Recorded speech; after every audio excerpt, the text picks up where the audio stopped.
James had not been out to push coaches or freight cars in the yard for several days. He was feeling miserable.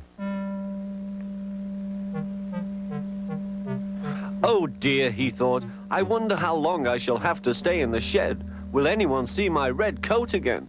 Why did I go so fast that I made a hole in one of my coaches that had to be mended with, of all things, a passenger's bootlace? At last Sir Topham Hatt arrived. I know you are sorry, James, he said, and I know too that you want to be a useful engine. People are laughing at my railway, and I do not like that at all. I will try hard to do my best, said James. That's a good engine. There's nothing like determination. I want you to pull some freight cars for me. James was delighted and puffed away.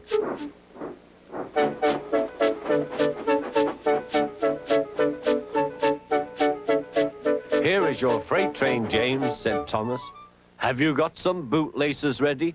And he ran off laughing. Oh, said the freight cars. We want a proper engine, not a red monster. James took no notice and started as soon as the conductor was ready. Come along, he puffed. We won't, screamed the freight cars. But James didn't care, and he pulled the screeching cars sternly out of the station.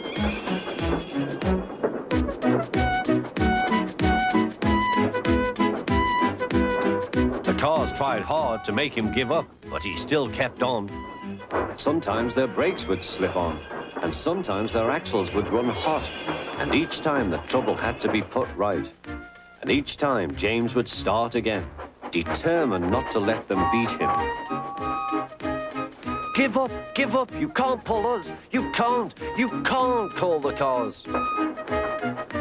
I can and I will, puffed James. But slowly but surely, he pulled them along the line.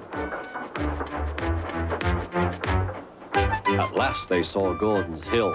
Look out for trouble, James, warned his driver. We'll go fast and get them up before they know it. Don't let them stop you. So James went faster, and soon they were halfway up. I'm doing it, he panted. Will the top never come? Then, with a sudden jerk, it all came easier. I've done it, he puffed. Hooray! It's easy now. But his driver shut off steam. They've done it again. We've left our tail behind. Look, the last cars were running backwards down the hill. The coupling had snapped, but the conductor stopped the cars and got out to warn approaching engines. That's why it was easy, said James, as he backed the other cars carefully down.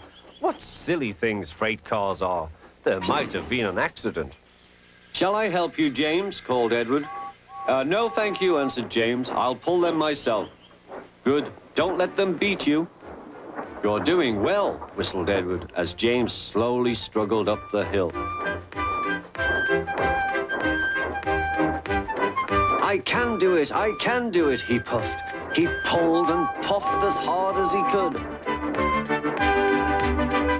I've done it, he panted.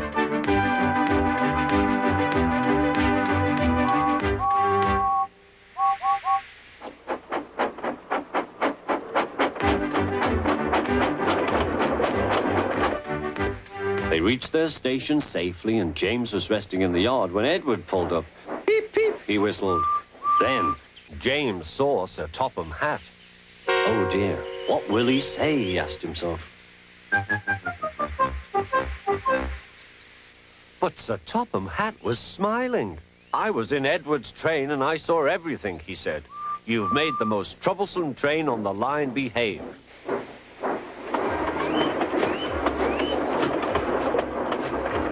After that, you deserve to keep your red coat.